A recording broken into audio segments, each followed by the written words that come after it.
2014 সালের প্রাইমারি টেটের ভ্যাকেন্সিকে কেন্দ্র করে 2016 সালের রিক্রুটমেন্ট প্রসেসের সংখ্যা ছিল 42,949 জন। তার প্রথম ধাপে 32,000 যে নিয়োগ হয়েছিল সেই প্যানেল বাতিল করে রেখেছিল এক্স জাস্টিস অভিজিৎ গাঙ্গুলি ও সুব্রত তালুকদার ডিভিশন বেঞ্চ।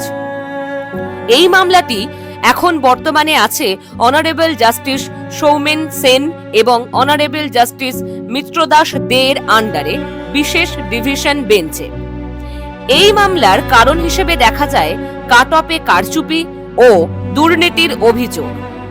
এছাড়াও প্যানেল ক্যান্সেল হওয়ার পিছনে আছে আরো 14টি কারণ।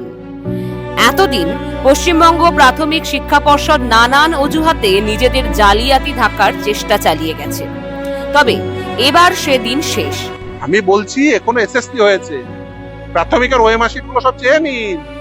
আর একটা দুর্নীতি সামনে আসছে, এটা একটা ট্রেলার দেখলেন, আর একটা বড় দুর্নীতি সামনে আসছে। 26,000 দেখলেন তো, 65,000 চাকরি বাতিল হবে আমি আপনাকে বলছি এই বছরের মধ্যে প্রাইমারি, যেটা নিয়ে হাইকোর্টে মামলা হয়েছে। আগামী সোমবার 7ই এপ্রিল কলকাতা হাইকোর্টের ডিভিশন বেঞ্চে এই মামলার শুনানি হতে চলেছে। আমরা জানি রাজ্যবাসী ইতিমধ্যেই অনেক হতাশার মধ্যে দিন যাপন করছেন, কারণ 26,000 চাকরি বাতিল হওয়া কারণে। দেখা যাক আগামী সোমবার কি রায় আসে, তবে সবাই যেন সুবিচার পায় এই আশাই রাখবো আমরা।